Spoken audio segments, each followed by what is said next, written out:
지금 세르비아 정부의 깜짝 발표에 전 세계가 발칵 뒤집혔습니다. 2조 원짜리 국가 프로젝트의 파트너로 독일 지멘스도 프랑스 토탈도 아닌 대한민국 현대건설이 선정된 겁니다. 유럽 기자들이 벌떡 일어났습니다. EU 보조금을 포기하다니 경제적 자살 행위입니다. 이유가 뭡니까? 세르비아 차관은 마이크를 잡고 이렇게 말했습니다. 한국은 이미 34년 전 이 땅에 2조 원보다 더 값진 것을 지불했습니다. 기자들이 술렁이기 시작했습니다. 그래도 특혜까지 주는 건 지나치지 않습니까? 차관이 말을 이었습니다. 대한민국은 우리의 형제입니다. 형제에게 이유 따위는 필요 없습니다. 도대체 34년 전 이 나라에서 무슨 일이 있었던 걸까요? 그리고 왜 세르비아는 한국을 형제라고 부르는 걸까요? 한국인보다 한국을 더 사랑하는 세르비아인들의 이야기 지금 바로 시작합니다. 저는 지금도 그 순간의 전율을 잊을 수가 없습니다. 2024년 5월 베오그라드 정부 청사 대회의실에는 팽팽한 긴장감만이 감돌고 있었죠. 제 눈앞에 놓인 두꺼운 입찰 결과 보고서 첫 페이지에는 파란색 잉크로 선명하게 이렇게 적혀 있었습니다. 총 사업비 2조 원, 우선협상 대상자 대한민국. 저는 당시 세르비아의 에너지 정책을 총괄하는 차관이었습니다. 모두가 독일이나 프랑스의 수주를 예상하며 샴페인을 준비할 때 저 혼자만이 이 무모한 결정을 밀어붙이고 있었죠. 한국 기업 선정은 단순한 비즈니스가 아니었습니다. 그건 제 인생을 건 도박이자 34년 묵은 빚을 갚는 의식이었습니다. 차관님, 정말 이대로 발표하실 겁니까? 보좌관이 떨리는 목소리로 물었습니다. 저는 보고서를 덮으며 대답했죠. 진행해. 책임은 내가 진다. 회의실 문이 열리고 수백 개의 카메라 플래시가 터졌습니다. 눈이 멀 것 같은 백색의 섬광. 그 빛 속에서 저는 34년 전 베오그라드의 밤하늘을 수놓았던 포탄의 섬광을 보았습니다. 기자회견장은 아수라장이었습니다. 유럽 기자들은 믿을 수 없다는 듯 질문을 쏟아냈습니다. 밀란 차관, 이건 경제적 자살 행위입니다. EU 보조금을 포기하면서까지 한국을 선택한 이유가 뭡니까? 기술 이전 조건이 좋은 것도 아닌데 뒷거래가 있었던 건 아닙니까? 질문은 날카로웠고 조롱 섞인 비웃음도 들려왔습니다. 하지만 저는 동요하지 않았습니다. 제 시선은 오직 한 사람, 회의장 구석에 앉아있는 한국인 청년에게 고정되어 있었으니까요. 이도현 상무, 현대건설의 젊은 책임자이자 제가 그토록 찾았던 그분의 아들. 그는 긴장한 표정으로 저를 바라보고 있었습니다. 아마 본인도 이해하지 못했을 겁니다. 자신들이 준비한 프레젠테이션이 완벽하긴 했지만 이렇게까지 압도적인 지지를 받으며 선정된 이유를요. 저는 마이크를 잡고 회의장을 천천히 둘러보았습니다. 소란이 잦아들자 정적 속에 제 목소리가 울려 퍼졌습니다. 여러분은 경제 논리로만 묻습니다. 수익률, 효율성, 보조금. 잠시 침묵이 흘렀습니다. 하지만 비즈니스에는 숫자보다 중요한 자본이 있습니다. 바로 신뢰입니다. 신뢰요? 그게 2조 원의 가치가 있다는 겁니까? 독일 기자가 코웃음을 쳤습니다. 네, 그렇습니다. 저는 단호하게 대답했습니다. 한국은 이미 34년 전 이 땅에 2조 원보다 더 값진 계약금을 지불했습니다. 목숨이라는 이름의 계약금을요. 좌중이 술렁이기 시작했습니다. 이도현 상무의 눈이 동그랗게 커졌습니다. 무슨 말씀이신지. 그는 당황한 듯 입술을 달싹였습니다. 저는 미소를 지으며 말을 이었습니다. 이건 단순한 계약이 아닙니다. 34년 만에 도착한 답신입니다. 전쟁의 포화 속에서 우리를 버리지 않았던 한 한국인에게 보내는 늦었지만 확실한 대답이죠. 저는 양복 안주머니에서 낡아서 너덜너덜해진 작은 붉은색 수첩을 꺼냈습니다. 세월의 때가 묻어 누렇게 바랜 종이. 그 표지에는 한글로 희미하게 이태성이라는 이름 3글자가 적혀 있었습니다. 카메라들이 일제히 그 낡은 수첩을 클로즈업했습니다. 이 수첩이 바로 오늘 우리가 한국을 선택한 진짜 이유입니다.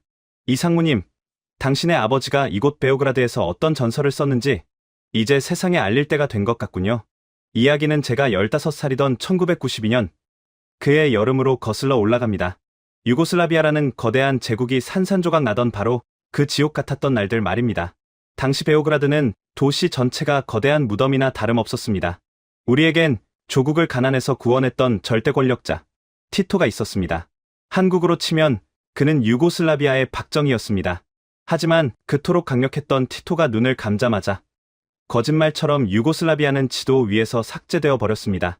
어제까지 형제라 부르던 사람들이 서로에게 총구를 겨눴고 거리는 시체 썩는 냄새로 진동했죠. 외국 기업들은 모두 도망쳤습니다. 프랑스인도 독일인도 자국민 직원들만 태운 채 서둘러 공항으로 떠나버렸습니다. 남겨진 우리 현지 직원들은 절망했습니다. 외국 기업의 울타리가 사라지는 순간 우리는 민병대의 총알바지가 되거나 약탈의 대상이 될 운명이었으니까요. 하지만 딱 한 곳, 한국건설사 현장만이 불을 켜고 있었습니다. 그리고 그곳에는 바보 같을 정도로 우직했던 한 남자가 서 있었습니다. 현장 소장 이태성. 그가 제 인생을, 아니 우리 73명의 운명을 어떻게 바꿨는지 아십니까? 운명의 날은 6월 15일 아침에 찾아왔습니다. 현장 사무소 구석에 있던 낡은 텔렉스 기계가 요란한 소리를 토해냈습니다. 티키틱, 티키틱. 그 건조하고 차가운 기계음이 마치 사형 선고처럼 들렸습니다. 한국 본사에서 온 긴급 전문이었습니다. 내용은 짧고 명확했습니다. 장비와 자재를 모두 포기하고 즉시 철수하라. 헝가리 국경을 넘어 귀국하라. 단, 한국인 직원만. 사무실 안에는 무거운 침묵이 흘렀습니다. 현지 직원들은 그 전문의 내용을 몰랐지만 본능적으로 느꼈습니다. 한국인들도 떠나는구나. 우린 이제 죽었구나. 이태성 소장은 그 전문을 한참 동안 노려보았습니다. 당시 40 초반이었던 그는 늘 흙먼지를 뒤집어 쓰고 다니던 전형적인 한국의 굳센 가장 같은 분이었죠. 그는 떨리는 손으로 담배를 피워 물더니 창밖을 바라봤습니다. 창밖에는 불안에 떠는 수십 명의 현지 직원들과 그들의 가족들이 서성이고 있었습니다. 이 소장의 눈가가 젖어들었습니다. 그 순간 이 소장님은 마치 다른 시공간에 있는 사람처럼 멍하니 책상 한편에 놓인 낡은 사진 액자를 바라보았습니다. 정주영 회장님과 함께 찍은 빛바랜 사진이었죠. 나중에 알게 된 사실이지만 6.25 내전이 터지기 직전인 1991년 겨울 모두가 자금을 빼고 도망칠 때 기적 같은 일이 있었다고 합니다. 본사 재무팀의 반대에도 불구하고 정 회장님이 직접 비상 자금을 인편으로 보내주셨다는 겁니다. 당시 이 소장님은 그 돈을 받아들고 펑펑 울었다고 했습니다. 돈과 함께 온 정 회장님의 전원 때문이었죠. 전쟁이 날 것 같다고? 그럼 사람부터 챙겨. 직원은 가족이야. 가족 굶기는 가장은 자격 없어. 내 돈 다 써도 좋으니까 현지 사람들 밥줄 끊지 마. 그게 현대의 신용이야. 그때부터 이 소장님은 그 자금으로 우리 현지 직원들의 월급을 주고 식량을 구해다 날랐습니다. 그에게 정 회장님의 돈은 단순한 화폐가 아니라 지켜야 할 신의이자 명예였던 겁니다. 다시 1992년의 베오그라드. 이 소장님은 피우던 담배를 지시겨 끄며 혼잣말처럼 중얼거렸습니다. 정 회장님은 전쟁통에도 직원들 밥 먹이라고 돈을 보내셨는데 내가 여기서 내 목숨 하나 건지겠다고 도망치면 살아서 한국 땅을 밟은들 무슨 면목으로 회장님을 뵙겠나? 그는 결심이 선 듯 텔렉스 용지를 구겨 쓰레기통에 던져버렸습니다. 그리고는 단호하게 수화기를 들었습니다. 상무님, 한국인만 빠져나가라뇨. 현지 직원들은 어쩌란 말입니까? 수화기 너머에서 고함치는 소리가 들리는 듯했습니다. 하지만 이 소장님은 물러서지 않았습니다. 정 회장님이 보내신 돈으로 밥 먹여 키운 식구들입니다. 지금 우리가 떠나면 이 사람들은 다 죽습니다. 민병대가 가만두지 않을 겁니다. 명령은 알겠습니다. 하지만 현장 책임자는 접니다. 제 방식대로 합니다. 전화를 끄는 이 소장님이 우리를 돌아보았습니다. 그의 눈빛은 더 이상 흔들리지 않았습니다. 마치 거친 파도 앞에서도 뱃머리를 돌리지 않았던, 그가 존경한다던 정 회장님의 눈빛처럼 말이죠. 밀란, 통역해라. 그는 밖으로 나가 직원들을 모두 모았습니다. 그리고 트럭 위로 올라가 소리쳤습니다. 우리는 철수한다. 하지만 너희를 두고 가지 않는다. 회사 트럭 세대에 탈 수 있는 만큼 탄다. 가족들까지 데리고 와라. 1시간 준다.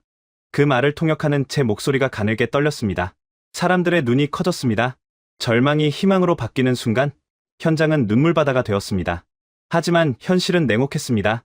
트럭은 단 세대, 태울 수 있는 인원은 70명 남짓인데 모인 사람은 80명이 넘었습니다. 누군가는 타야 하고 누군가는 남아야 했습니다. 이 소장님은 입술을 꽉 깨물고 명단을 작성하기 시작했습니다. 아이들과 여자 먼저.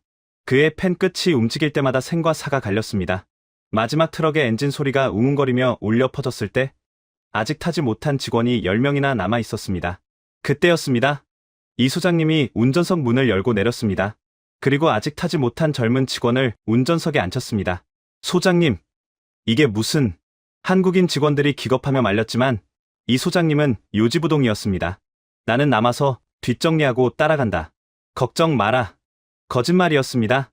이 난리통에 혼자 남아 어떻게 국경을 넘는단 말입니까?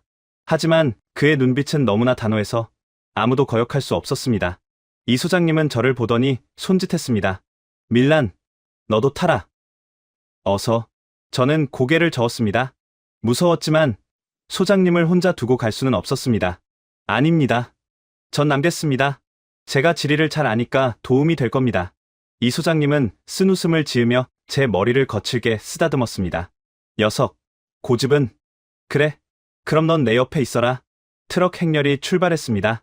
이 소장님은 품 안에서 낡은 붉은 수첩 하나를 꺼내 마지막 트럭에 탄 부소장에게 건넸습니다. 여기 73명 명단이다. 국경 넘으면 한 사람도 빠짐없이 챙겨라. 그리고 본사에 전해 이태성은 정 회장님과의 약속을 지켰다고. 트럭들이 흙먼지를 일으키며 사라지자 현장에는 무거운 정막만이 남았습니다. 멀리서 민병대의 사이렌 소리가 들려왔습니다. 이 소장님은 우리 10명을 향해 돌아섰습니다. 자, 이제 숨바꼭질을 시작해보자. 살아서 다시 만나야지. 저는 그때 알지 못했습니다. 그가 우리를 살리기 위해 자신의 인생 전부를 걸었다는 사실을요. 그리고 그 선택이 34년이라는 시간을 넘어 어떤 기적을 불러올지는 상상조차 할 수 없었습니다. 포탄이 떨어지는 소리가 점점 가까워지고 있었습니다. 지옥 같은 1992년의 밤이 지나고 시간은 화살처럼 흘렀습니다. 베오그라드의 폐허 위에는 다시 건물이 들어섰고 총탄 자국이 선명했던 벽에는 새 페인트가 칠해졌습니다. 지하실에서 이태성 소장님이 건네주던 건빵을 먹으며 버티던 15살 소년 밀라는 어느덧 머리가 희끗한 50살의 중년이 되었습니다. 저는 죽어라 공부했습니다. 살아남은 자의 의무를 다하기 위해서였죠. 엔지니어가 되었고 관료가 되었고 마침내 세르비아 건설교통부 차관이라는 자리까지 올랐습니다. 하지만 제 마음 한구석에는 언제나 갚지 못한 빚이 있었습니다. 그날 우리를 살려내고 호련히 한국으로 떠나버린 그 사람, 이태성 소장님에 대한 그리움이었죠. 연락할 방법이 없었습니다. 당시는 인터넷도 없던 시절이었고 전쟁통의 명함 한 장 제대로 받지 못했으니까요. 그저 그가 남기고 간 현대라는 로고가 박힌 안전모 하나만이 제 집, 서재 가장 높은 곳에 갑옷처럼 놓여있을 뿐이었습니다. 2024년 1월 세르비아 정부는 국가의 운명을 건 중대한 결정을 내렸습니다. 이른바 솔라 벨트 프로젝트. 국토의 남부 산악지대 300만 평을 태양광 발전 단지로 만드는 2조 원 규모의 초대형 사업이었습니다. 러시아 가스에 의존하던 에너지 안보를 독립시키려는 절박한 시도였죠. 하지만 현실은 냉혹했습니다. 입찰 설명회에 온 유럽 기업들의 반응은 차가웠습니다. 독일의 지멘스, 프랑스의 토탈, 영국의 BP. 이름만 대면 알만한 글로벌 기업의 임원들은 하나같이 팔짱을 낀 채 고개를 저었습니다. 차관님, 세르비아는 리스크가 너무 큽니다. 정치적으로도 불안하고 송배 전망도 엉망이에요. 이런 곳에 2조 원을 쏟아붓는 건 미친 짓입니다. 그들은 무리한 정보 보증을 요구하거나 터무니없는 고금리 대출 조건을 내걸었습니다. 사실상 하기 싫다는 뜻이었죠. 저는 절망했습니다. 역시 우리는 아직 유럽의 변방일 뿐인가? 30년이 지나도 우리는 여전히 도움을 구걸해야 하는 처지인가? 자존심이 상해서 밤잠을 설쳤습니다. 그러던 어느 날, 제 집무실 책상 위에 얇은 서류 봉투 하나가 올라왔습니다. 마감 직전에 도착한 마지막 입찰 제안서였습니다. 발신인을 확인한 순간, 제 심장이 쿵 하고 내려앉았습니다. 현대건설 컨소시엄. 현대. 34년 만에 다시 보는 그 이름이었습니다. 손이 떨려 봉투를 뜯을 수가 없었습니다. 겨우 서류를 꺼내 첫 장을 넘겼을 때 저는 숨이 멎는 줄 알았습니다. 프로젝트 총괄 책임자 PM의 사진이 있었거든요. 이도현 상무, 나이는 42. 사진 속의 그는 34년 전에 이태성 소장님을 그대로 빼다 박았습니다. 그 강인한 눈매, 굳게 담은 입술, 고집스러워 보이지만 따뜻함이 서려있는 인상까지. 설마 하는 생각이 머릿속을 가득 채웠습니다. 이태성 소장님의 아들일까? 아니면 그저 우연히 닮은 사람일까? 저는 비서에게 소리쳤습니다. 당장 한국 측 미팅 잡아. 내일, 아니 오늘 당장. 그날 오후 정부청사 대회의실에서 한국 대표단과의 만남이 이루어졌습니다. 회의실 문이 열리고 이도현 상무가 들어왔습니다. 실물로 본 그는 사진보다 훨씬 더 아버지와 닮아 있었습니다. 그가 제게 걸어와 악수를 청했습니다. 반갑습니다, 차관님. 현대건설 이도현입니다. 그의 손을 잡는 순간 34년 전 벙커에서 제 손을 잡아주던 이태성 소장님의 온기가 느껴지는 듯했습니다. 저는 끓어오르는 감정을 억누르며 회의를 진행했습니다. 한국팀의 제안서는 완벽했습니다. 유럽 기업들이 불가능하다고 했던 산악 지형, 난공사를 한국 특유의 공법으로 해결하겠다는 혁신적인 안이었습니다. 하지만 제 귀에는 기술적인 내용은 들어오지 않았습니다. 오직 한 가지 질문만이 목구멍까지 차올라 있었죠. 회의가 끝나고 모두가 자리에서 일어날 때 저는 용기를 냈습니다. 이 상무님, 잠시 저와 따로 차 한잔 하시겠습니까? 이도현 상무는 의아한 표정이었지만 정중하게 수락했습니다. 차관실 소파에 마주 앉은 우리는 잠시 어색한 침묵을 지켰습니다. 저는 떨리는 손으로 서재 장식장에 있던 낡은 안전모를 가져왔습니다. 노란색 플라스틱이 변색되어 누렇게 뜬 현대건설 로고가 박힌 안전모였습니다. 이도현 상무의 눈이 커졌습니다. 이건 1992년 베오그라드 내전 때 한국건설사 소장님이 제게 씌워주신 겁니다. 포탄 파편 맞지 말라고요. 이 상무의 표정이 굳어졌습니다. 저는 그의 눈을 똑바로 바라보며 물었습니다. 그분의 이름은 이태성입니다. 혹시 아십니까? 짧은 정적이 흘렀습니다. 이도현 상무는 찻잔을 쥔 손에 힘을 주었습니다. 손마디가 하얗게 변할 정도였습니다. 그가 천천히 입을 열었습니다. 제 아버지십니다. 예상이 맞았습니다. 가슴속에서 뜨거운 것이 울컥 치솟았습니다. 아, 역시 살아계셨군요. 정말 보고 싶었습니다. 그분은 우리 세르비아의 영웅입니다. 제 생명의 은인이고요. 지금 어디 계십니까? 건강하십니까? 제가 꼭 한국으로 찾아가서 인사를 드리고 싶습니다. 저는 어린아이처럼 들떠서 속사포처럼 말을 쏟아냈습니다. 34년 묵은 감사의 인사를 전할 수 있다는 생각에 가슴이 벅차올랐습니다. 하지만 이도현 상무의 반응은 차가웠습니다. 아니, 차갑다기보다는 고통스러워 보였습니다. 그는 고개를 푹 숙인 채 한참 동안 말이 없었습니다. 상무님, 제가 조심스럽게 불렀을 때 그가 고개를 들었습니다. 그의 눈가는 붉게 충혈되어 있었습니다.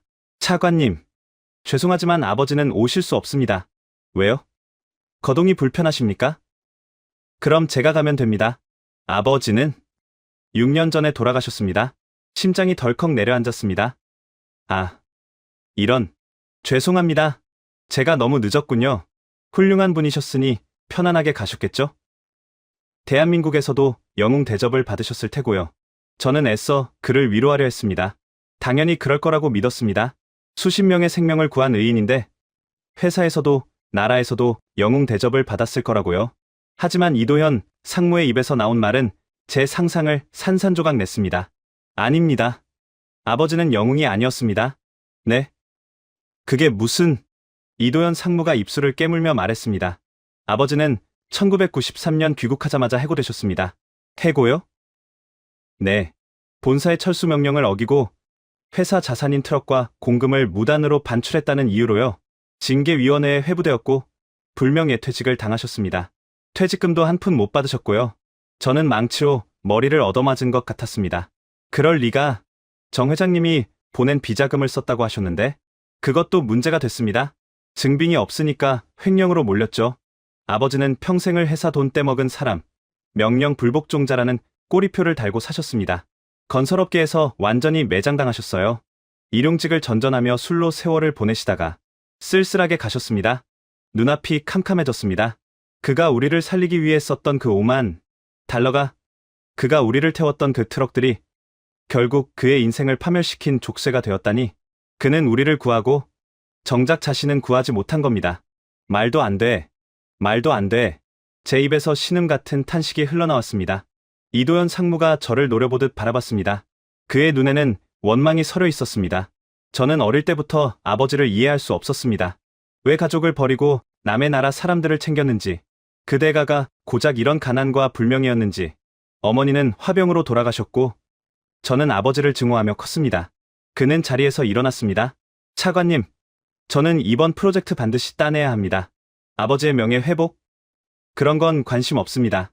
다만 아버지가 목숨 걸고 지켰던 그 신이라는 게 도대체 뭐였는지 이 땅에서 확인해보고 싶을 뿐입니다. 그게 진짜 가치가 있었던 건지 아니면 그저 멍청한 짓이었는지요. 이도현 상무는 뒤도 돌아보지 않고 차관실을 나갔습니다.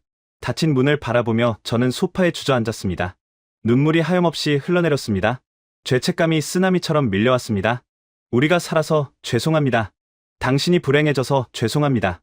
소장님, 도대체 왜 그러셨습니까? 우리가 뭐라고 당신 인생을 다 바치셨습니까? 그날 밤, 저는 한숨도 잘 수 없었습니다. 그리고 결심했습니다. 이도현 상무가 묻는 그 질문에 대한 답을 주기로요.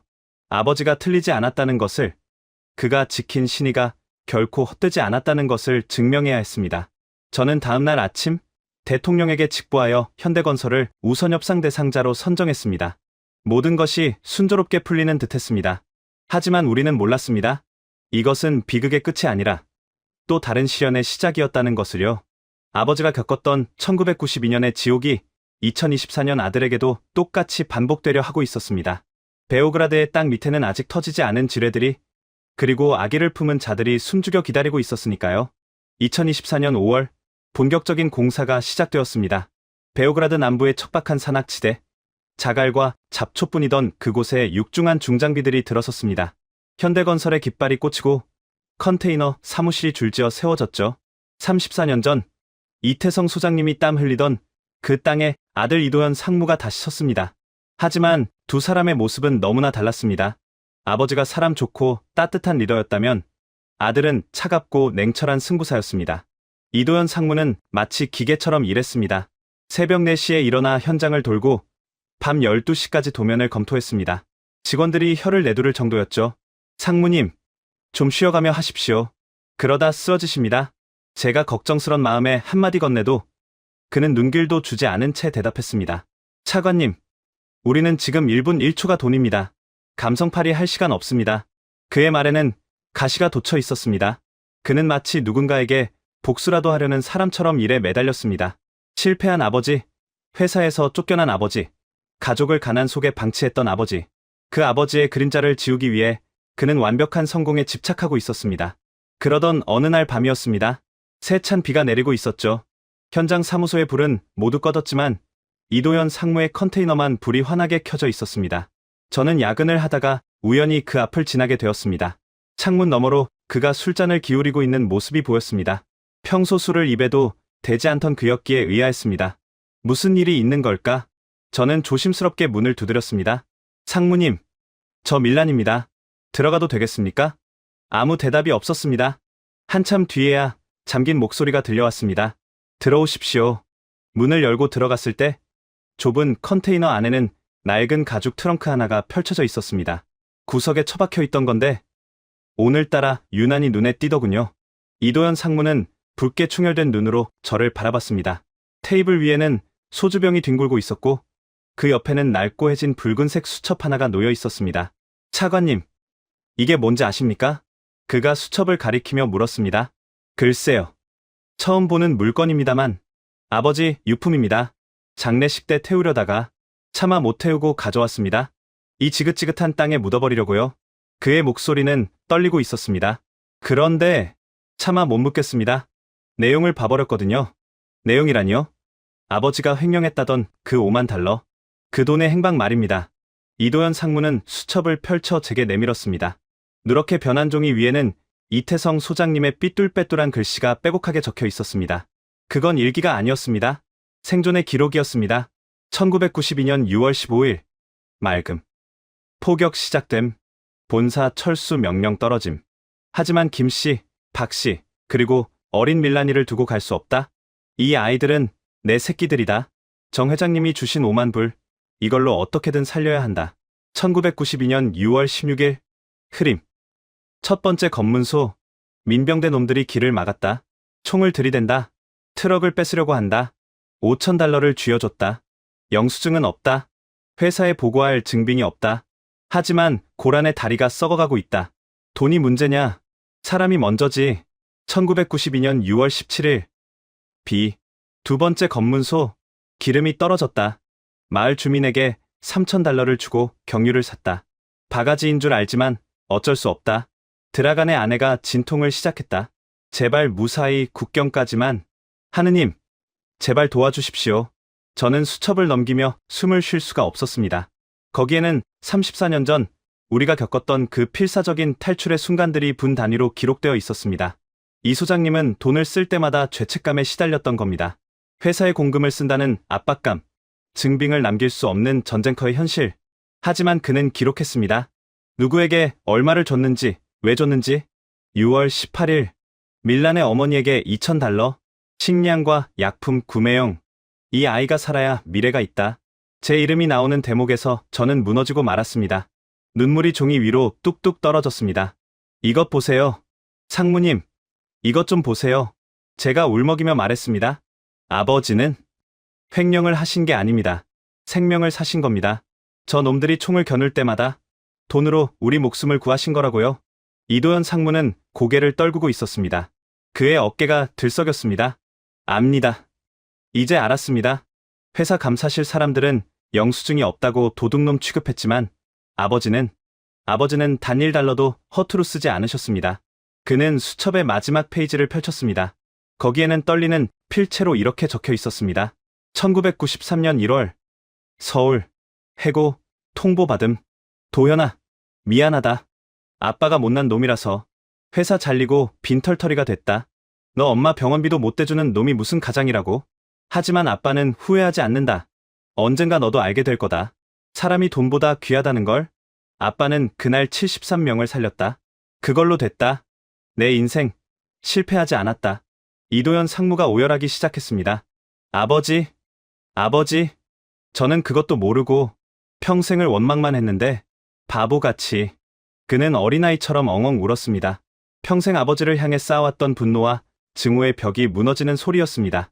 저는 자리에서 일어나 그를 안아주었습니다. 상무님, 아버님은 실패하지 않으셨습니다. 보세요. 제가 여기 있지 않습니까? 아버님이 살려낸 15살 소년이 이제 50살의 차관이 되어 상무님 앞에 서 있지 않습니까? 아버님의 투자는 성공했습니다. 34년이 걸려서 배당금이 돌아온 겁니다. 이도현 상무는 제 어깨에 기대어 한참을 울었습니다. 밖에는 여전히 비가 내리고 있었지만 컨테이너 안은 따뜻했습니다. 마치 이태성 소장님이 우리 곁에 와서 두 사람의 어깨를 감싸 안아주는 것만 같았습니다. 다음 날 아침, 이도현 상무의 눈빛은 달라져 있었습니다. 도끼는 사라지고 깊고 단단한 무언가가 채워져 있었죠. 그는 조회 시간에 직원들을 모아놓고 말했습니다. 우리는 단순히 발전소를 짓는 게 아닙니다. 34년 전 제 아버지가 지키려 했던 약속을 완성하는 겁니다. 단 한 건의 안전사고도 없이 완벽하게 끝냅시다. 사람을 살리는 현장, 그게 현대의 정신입니다. 직원들의 눈빛도 달라졌습니다. 현장의 공기는 뜨거워졌고 공사는 놀라운 속도로 진행되었습니다. 모든 것이 순조로워 보였습니다. 우리는 몰랐습니다. 이 평화가 폭풍전야였다는 것을요. 성공을 시기하는 검은 그림자가 베오그라드 정부청사 깊은 곳에서 꿈틀거리고 있었습니다. 드라간 코바치, 에너지 규제위원장이라 불리는 그 남자가 1980년대에 폐기된 낡은 법전을 들고 우리를 기다리고 있었습니다. 멈춰버린 시계 바늘이 다시 돌아가기 시작했습니다. 그리고 그 칼날이 우리 목에 닿기까지는 아직 몇 달의 시간이 남아 있었습니다. 2024년 11월, 태양광 발전소 공사는 파죽지세로 진행되었습니다. 이도현 상무의 지휘 아래 현장은 낮밤을 가리지 않고 움직였습니다. 산악 지형에 최적화된 한국형 공법은 세르비아 기술자들의 감탄을 자아냈고 공정률은 예상보다 빠른 40%를 넘어서고 있었습니다. 회색 자갈밭이었던 산비탈은 검은 패널들이 하나둘씩 채워지며 거대한 에너지 바다로 변모해가고 있었죠. 저는 매일 아침 보고서를 받을 때마다 가슴이 뛰었습니다. 이대로라면 내년 3월 완공은 무난해 보였습니다. 아버지가 못다 이룬 꿈을 아들이 완성하는 순간이 눈앞에 다가온 듯했습니다. 하지만 그 꿈은 너무나 쉽게, 그리고 가장 비열한 방식으로 깨져버렸습니다. 2024년 12월 5일, 세르비아 에너지 규제위원회에서 긴급 공문이 날아왔습니다. 솔라 벨트 프로젝트 209 전면 공사 중지 명령. 이유는 황당했습니다. 1985년 토지 용도 특별법 제47조 위반. 그 법은 구 유고슬라비아 연방 시절 군사시설 보호를 위해 만들어졌다가 내전 이후 사문화된 법이었습니다. 지금은 존재하지도 않는 군부대의 작전 반경을 침범했다는 말도 안 되는 트집이었죠. 이 모든 일의 배후에는 드라간 코바치라는 인물이 있었습니다. 그는 신임 에너지 규제위원장이자 골수 칠러파 정치인이었습니다. 러시아 가스관 사업을 지지하며 서방의 신재생 에너지 확대를 눈엣 가시처럼 여겨온 자였죠. 그가 취임하자마자 가장 먼저 한 일이 바로 한국 기업의 프로젝트를 중단시키는 것이었습니다. 이도현 상무가 제 집무실로 뛰어 들어왔습니다. 평소 냉철하던 그의 얼굴이 하얗게 질려 있었습니다. 차관님, 이게 무슨 날벼락입니까? 공사 중지라뇨. 하루 손실액만 10억 원입니다. 일주일만 멈춰도 은행 대출 연장 거부당합니다. 압니다, 상무님. 제가 바로 위원장실로 가보겠습니다. 뭔가 착오가 있을 겁니다. 저는 그를 안심시키고 곧장 드라간 위원장을 찾아갔습니다. 위원장실 문을 열자 드라간은 여유롭게 시가를 피우고 있었습니다.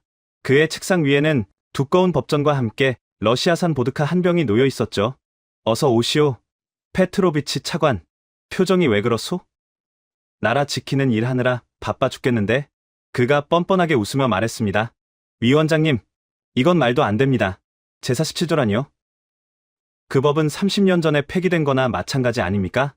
게다가 이미 환경영향평가도 다 통과했는데 이제 와서 공사를 멈추라니요?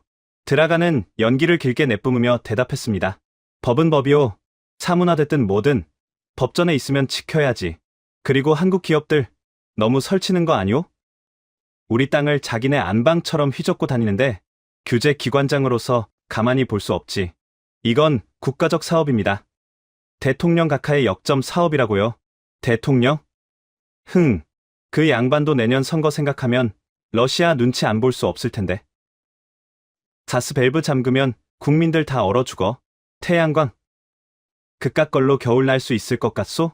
그는 노골적으로 본색을 드러냈습니다. 차관, 당신도 처신 잘하시오. 한국 기업 뒤봐주다가 끈 떨어지는 수가 있어. 조용히 덮고 철수하라고 전하시오. 아니면 뇌물이라도 좀 넉넉히 가져오든가. 저는 주먹을 불끈 쥐었습니다. 이 자는 국가의 미래 따위엔 관심이 없었습니다.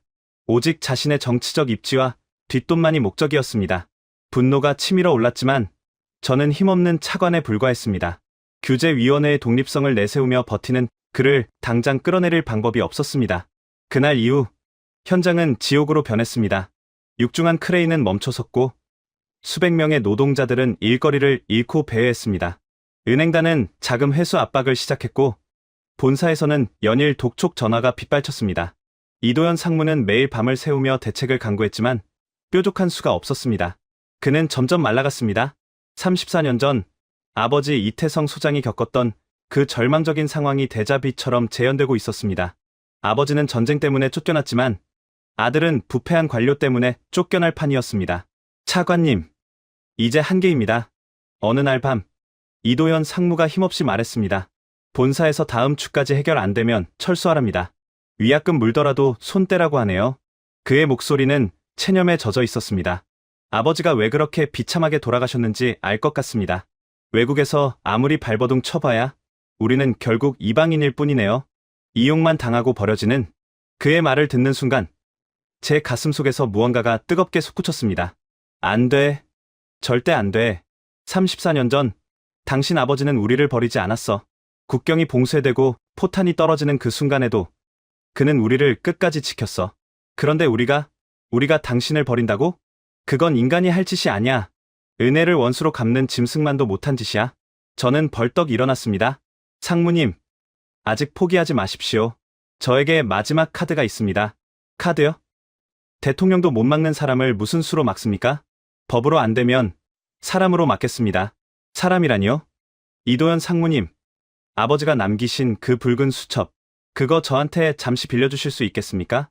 이도현 상무는 의아해했지만 지푸라기라도 잡는 심정으로 금고에서 수첩을 꺼내 주었습니다. 저는 그 수첩을 받아들고 사무실을 나왔습니다. 밖에는 차가운 겨울비가 내리고 있었습니다. 하지만 제 심장은 그 어느 때보다 뜨겁게 뛰고 있었습니다. 드라가는 법전을 무기로 삼았지만 저는 그보다 더 강력한 무기를 가지고 있었습니다. 바로 기억이었습니다. 34년 전 이태성이라는 한국인이 심어놓은 선의의 기억. 그 기억을 가진 사람들이 아직 살아 있었습니다. 그들은 이제 힘없는 난민이 아니었습니다.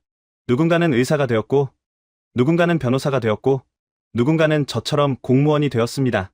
그리고 그들의 자식 세대 또한 장성하여 사회 곳곳에 뿌리내리고 있었습니다. 저는 방송국으로 향했습니다.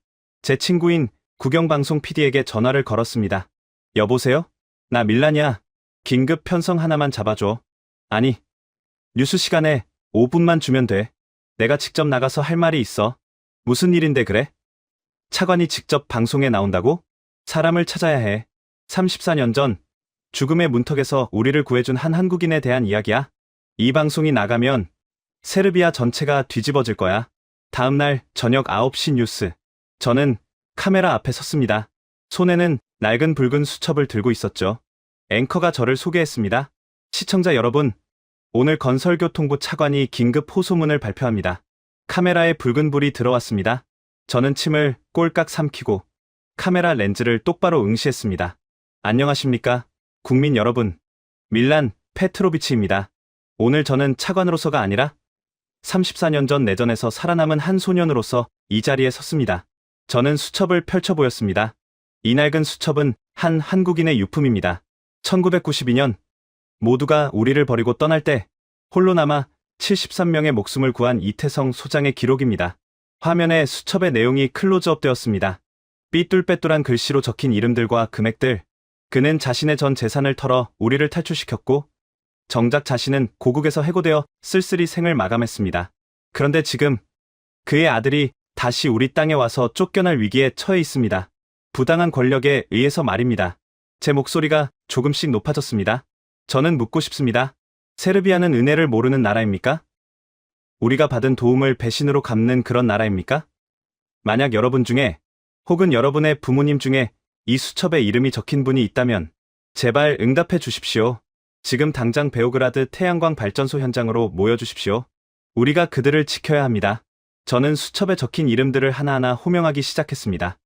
고란, 드라간, 마리아, 스테판. 제 목소리는 울먹임으로 떨리고 있었습니다. 하지만 그 울림은 전파를 타고 세르비아 전역으로, 아니 국경을 넘어 발칸 반도 전체로 퍼져나갔습니다.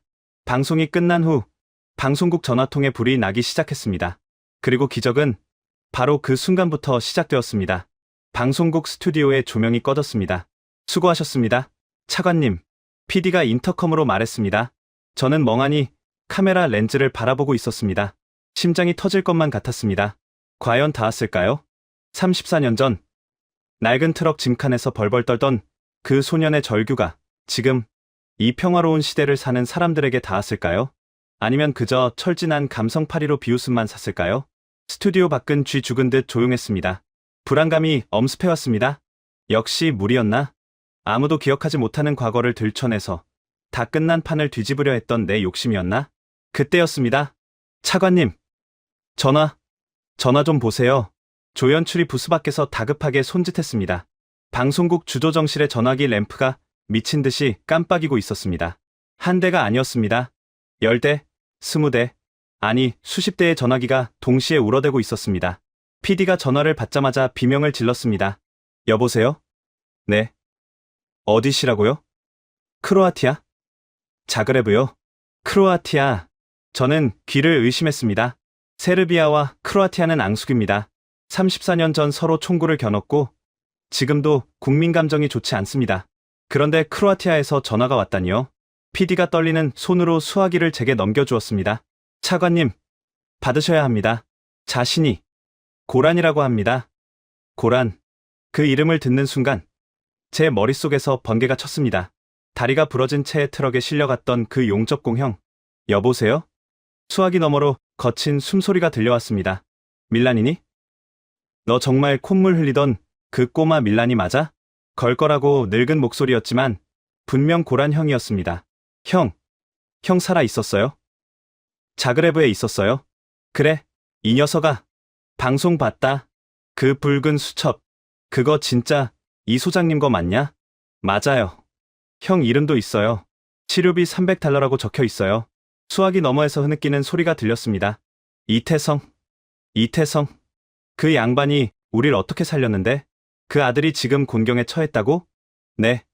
형, 도와주세요. 드라간이 공사를 맡고 있어요. 잠시 침묵이 흘렀습니다. 그리고 단호한 목소리가 들려왔습니다. 기다려라. 내가 간다. 네? 형 다리도 불편하잖아요. 다리는 저러도 운전은 할 수 있어. 그리고 나만 가는 게 아니다. 여기 보스니아 놈들도 있고 몬테네그로 녀석들도 있어. 우리가 다 연락하고 지냈거든. 야, 밀란. 딱 하루만 버텨.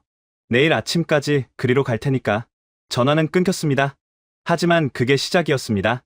방송국 서버가 다운될 정도로 제보가 쏟아졌습니다. 저 92년 6월 17일에 태어난 아이입니다. 어머니가 트럭에서 저를 낳으셨대요. 지금 출발합니다. 저는 당시 검문소 군인이었습니다. 이 소장님이 쥐어준 5,000달러 덕분에 우리 가족도 굶어 죽지 않았습니다. 은혜 갚으러 갑니다.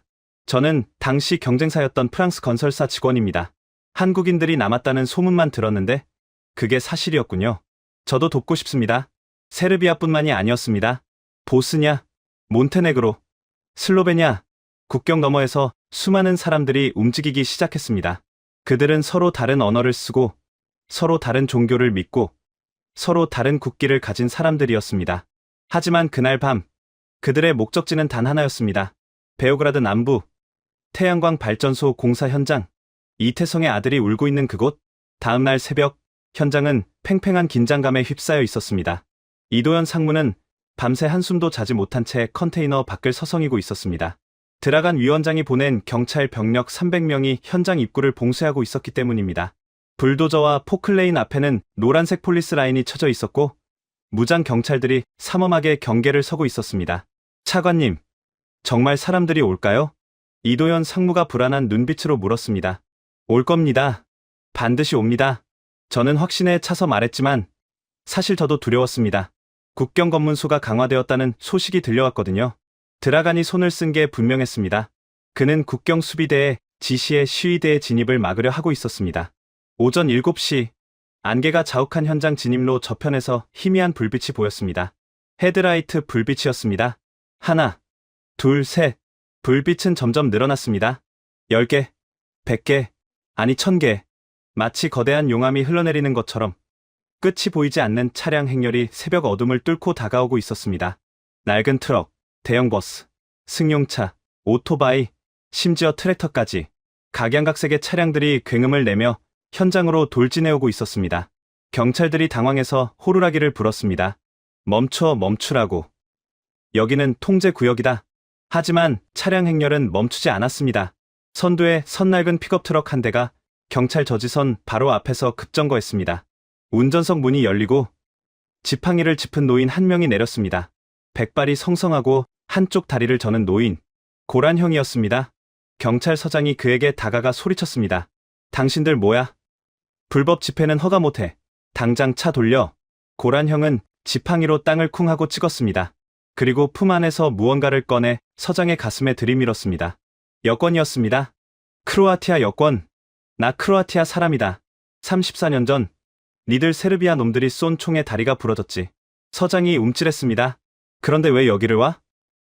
남의 나라 공사판에 내 생명의 은인이 여기 묻혀 있다고 해서 왔다.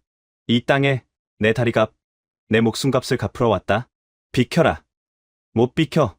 이 원장님 명령이다. 명령? 웃기고 있네. 야, 다들 내려. 고란형이 뒤를 돌아보며 소리쳤습니다. 그 순간 수천 대의 차량 문이 동시에 열렸습니다. 사람들이 쏟아져 나왔습니다. 20살 청년들부터 70살 노인들까지. 그들의 손에는 촛불, 플래카드, 그리고 낡은 태극기가 들려 있었습니다. 가장 놀라운 건 그들의 옷차림이었습니다. 크로아티아 국기가 그려진 점퍼를 입은 사람, 보스냐 전통 모자를 쓴 사람, 세르비아 군복을 입은 참전 용사. 어제까지만 해도 서로를 적으로 규정했던 그들이 오늘은 어깨를 나란히 하고 서 있었습니다. 그들은 누가 먼저랄 것도 없이 서로의 가슴에 달린 국기 배지를 떼어냈습니다. 그리고 그 자리에 하얀 리본을 달았습니다. 리본에는 서툰 한글로 이렇게 적혀 있었습니다. 우리는 이태성의 사람들입니다. 이도현 상무가 그 광경을 보고 입을 틀어막았습니다. 그의 눈에서 눈물이 주르륵 흘러내렸습니다. 아버지, 대체 무슨 짓을 하신 겁니까? 사람들은 경찰 저지선을 향해 천천히 걸어왔습니다. 무기가 없었습니다. 구호도 없었습니다. 그저 침묵 속에서 수천 명의 발소리만이 땅을 울렸습니다. 경찰들이 뒷걸음질 쳤습니다. 그들도 사람입니다. 그들의 아버지, 삼촌일 수도 있는 사람들이 눈물을 흘리며 걸어오는데 차마 곤봉을 휘두를 수 없었습니다. 길을 열어라. 군중 속에서 누군가 외쳤습니다. 경찰 저지선이 모세의 기적처럼 갈라졌습니다. 고란형이 절뚝거리며 이도현 상무 앞으로 걸어왔습니다. 그는 떨리는 손으로 이도현 상무의 얼굴을 어루만졌습니다. 똑같네. 똑같아. 눈매가 그 양반이랑 똑같아. 어르신. 미안하다. 너무 늦게 왔다. 너 아버지가 우리를 어떻게 살렸는데? 우리가 너무 늦었어. 고란형은 이도현 상무를 으스러져라 끌어안았습니다.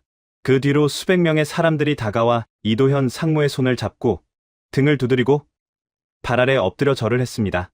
고맙습니다. 당신 아버지가 저를 낳게 해주셨습니다. 이 수첩에 적힌 $300, 이자까지 쳐서 갚으러 왔습니다. 한국은 우리의 은인입니다. 이도현 상무는 그들의 손을 하나하나 맞잡으며 오열했습니다. 평생 아버지를 원망했던 아들이 비로소 아버지의 진짜 모습을 마주하는 순간이었습니다. 아버지는 가족을 버린 게 아니었습니다. 그는 국경을 넘어 더 큰 가족을 만들었던 겁니다.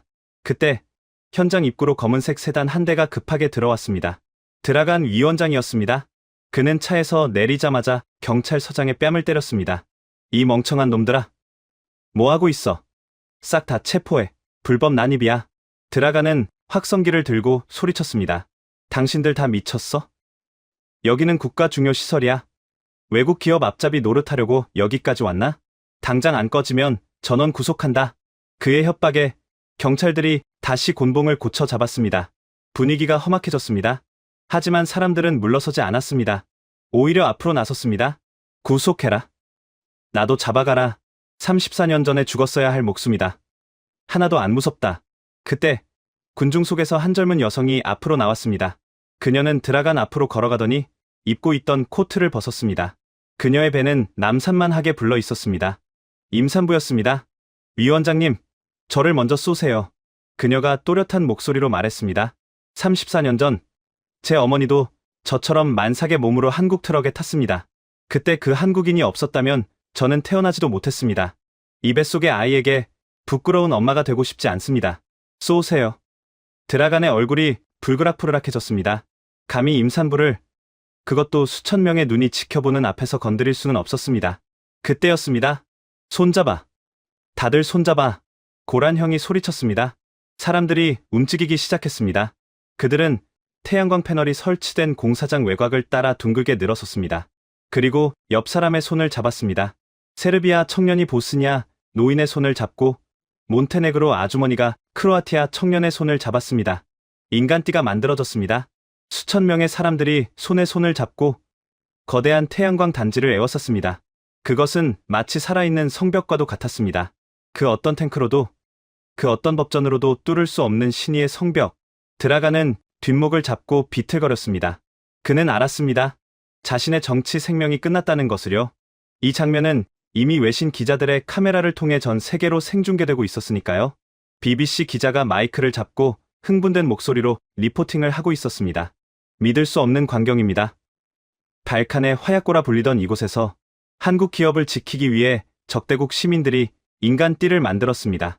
이것은 단순한 시위가 아닙니다. 인류애의 승리입니다. 저는 이도현 상무 옆에 서서 그 광경을 바라봤습니다. 아침 햇살이 떠오르고 있었습니다. 사람들의 어깨 위로 황금빛 햇살이 쏟아져 내렸습니다. 그 빛은 태양광 패널에 반사되어 눈부시게 빛났습니다. 마치 34년 전 이태성 소장님이 우리에게 보여주었던 희망의 빛처럼요. 이도현 상무가 제게 말했습니다. 차관님, 아버지가 틀리지 않았습니다. 네, 상무님. 아버님은 옳았습니다. 절대적으로 옳았습니다. 우리는 서로를 마주보며 웃었습니다. 눈물 범벅이 된 얼굴이었지만 그 어느 때보다 행복한 웃음이었습니다. 유령 군단은 사라지지 않았습니다.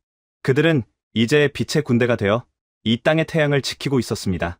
하지만 아직 끝난 게 아니었습니다. 드라간은 마지막 발악을 준비하고 있었습니다. 그는 법의 테두리 안에서 우리를 무너뜨릴 최후의 청문회를 소집했습니다. 이 거대한 인간띠를 폭동으로 규정하고 강제 해산을 위한 명분을 만들려는 수작이었죠. 우리는 법정으로 가야 했습니다. 하지만 이번엔 혼자가 아니었습니다. 붉은 수첩과 수천 명의 증인들이 우리 뒤에 있었습니다. 신의는 쪼개지지 않는다는 것을 이제 법정에서 증명할 차례였습니다. 2025년 1월 20일 세르비아 국회의사당 대회의실. 공기는 무거웠고 긴장감은 팽팽했습니다. 에너지 규제위원회가 소집한 솔라 벨트 프로젝트 안보 영향평가 청문회.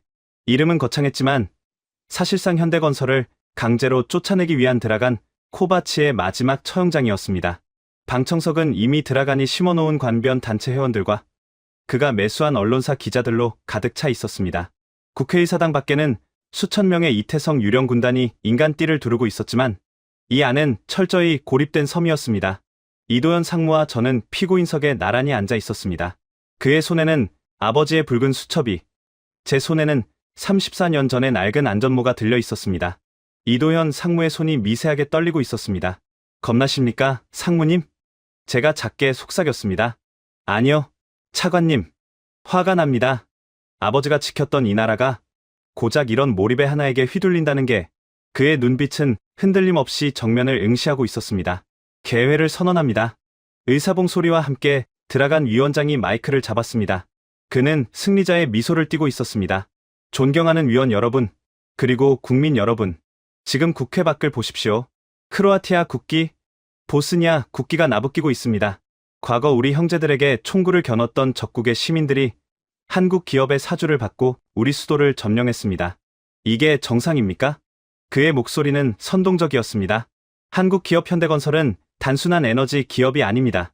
그들은 우리 안보를 위협하고 민족 갈등을 부추겨 이득을 취하려는 에너지 제국주의자들입니다. 그 증거로 그들은 불법적으로 군사작전구역인 제47조 지역을 점거했습니다. 저는 국가 안보를 위해 이 공사를 즉각 영구 중단하고 현대 측에 징벌적 배상을 청구할 것을 강력히 요청합니다. 방청석에서 박수와 야유가 동시에 터져 나왔습니다. 올소. 한국 기업 물러가라. 스파이들을 추방하라. 드라가는 여세를 몰아 이도현 상무를 증언대로 불러세웠습니다. 증인, 당신 아버지가 34년 전에 현지인들을 구했다고 영웅 행세를 하는데 솔직히 말해봅시다. 그거 다 쇼 아니었습니까?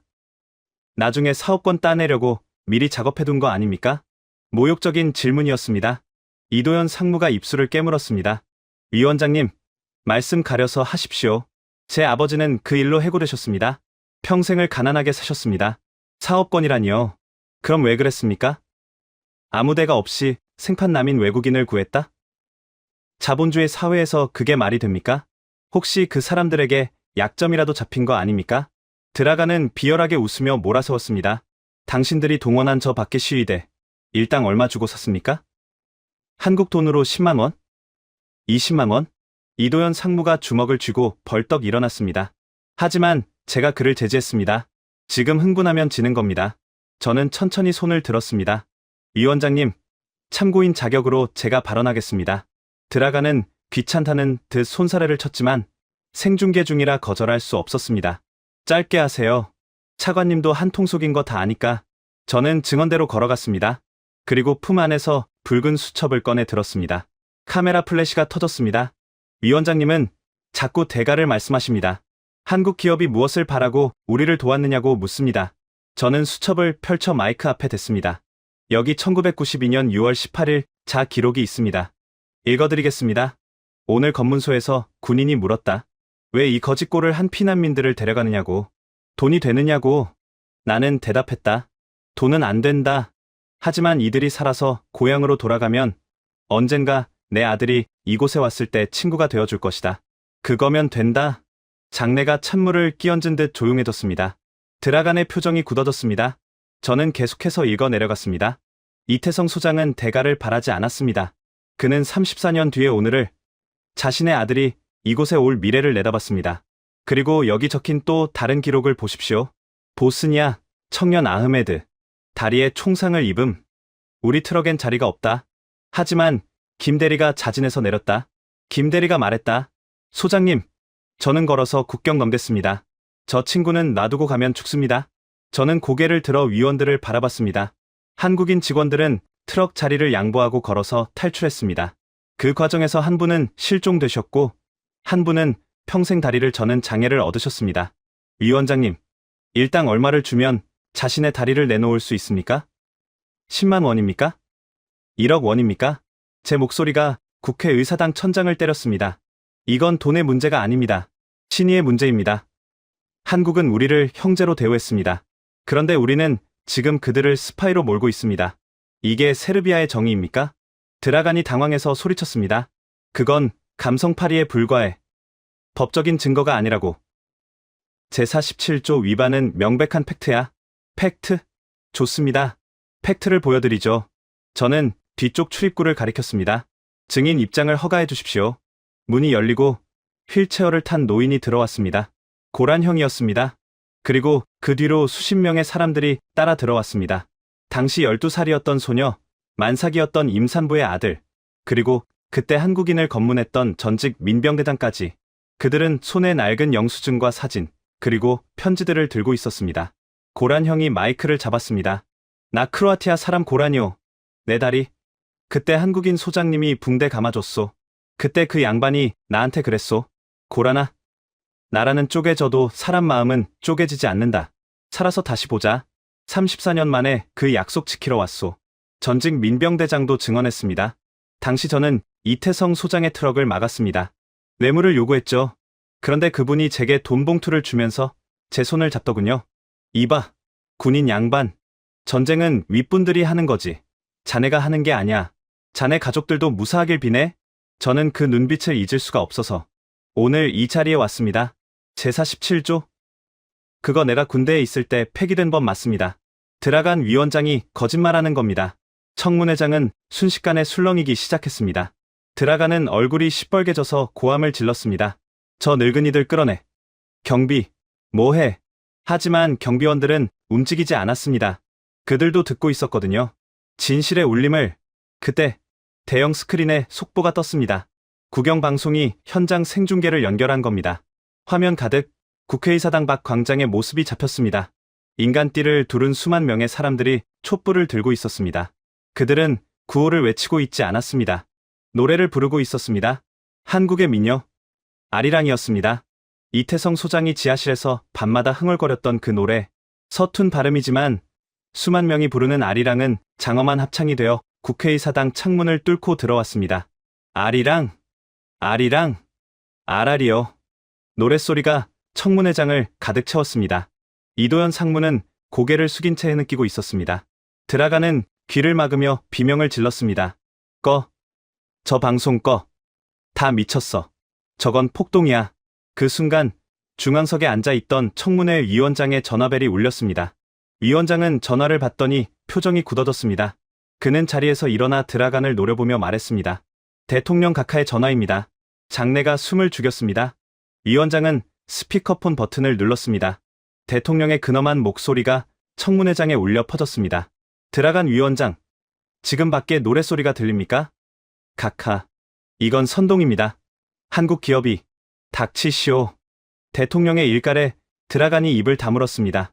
나는 지금 34년 전의 빚을 갚으려는 국민들의 목소리를 듣고 있습니다. 그리고 당신의 추악한 거짓말도 듣고 있었습니다. 제사 17조? 국가 안보?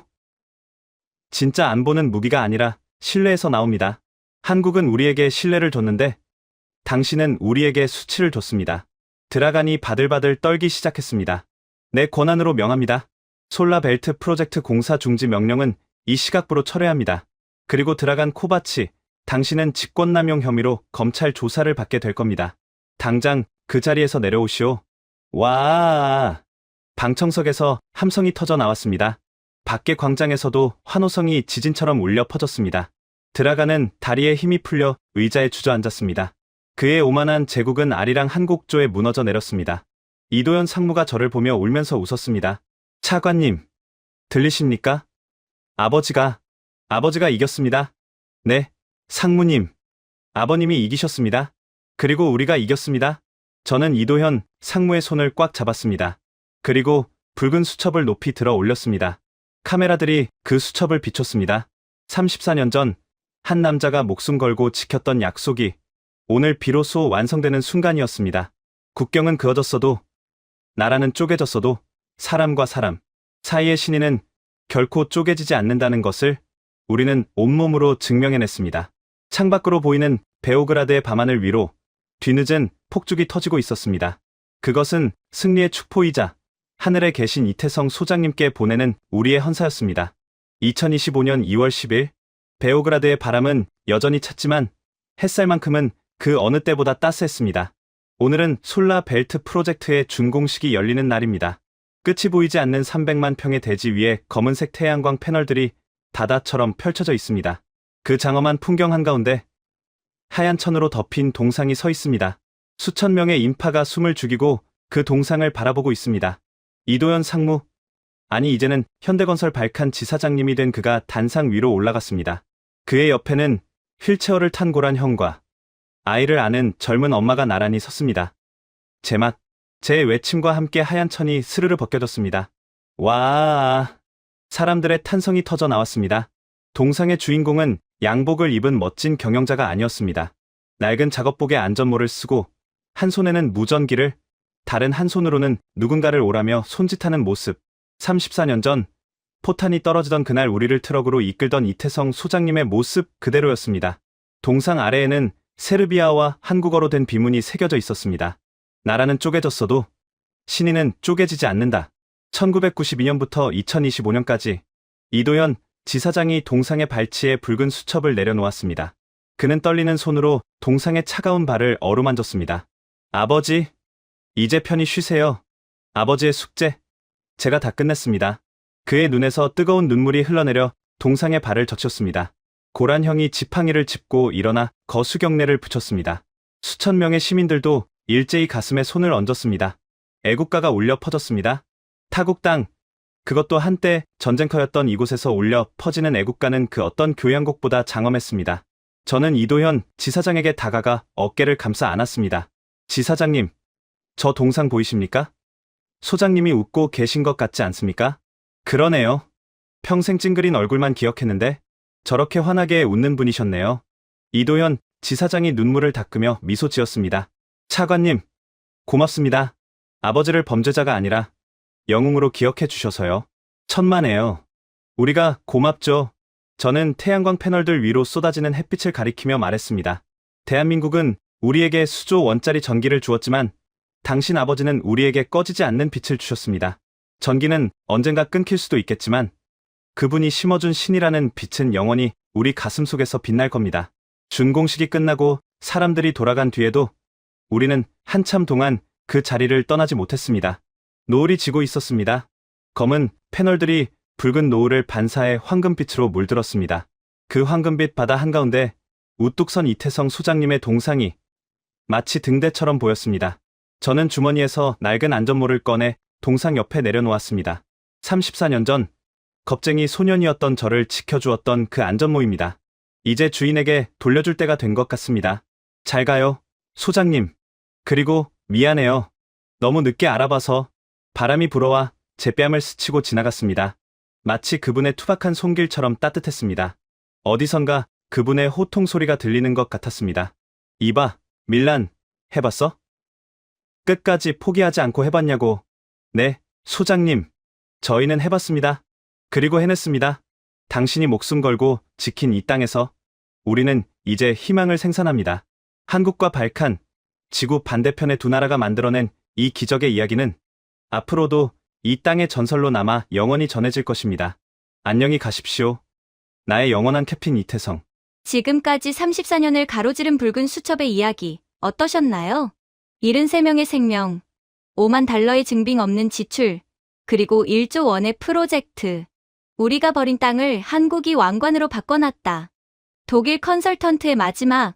아무도 안 믿어줄 때 묵묵히 사람을 살렸던 한현장 소장. 회사는 그를 범죄자로 몰았지만 34년 뒤 역사는 그를 영웅으로 기록했습니다. 가슴이 뜨거워졌다면 홍익인간 정신 딱 한 문장만 남겨주세요. 그리고 이 영상을 꼭 공유해주세요. 잊혀진 현장 영웅들의 이름을 세상에 알리기 위해서입니다. 당신의 작은 공유가 또 다른 이태성을 기억하게 만듭니다. 구독과 좋아요는 더 많은 이야기를 발굴하는 힘이 됩니다. 신인은 쪼개지지 않습니다.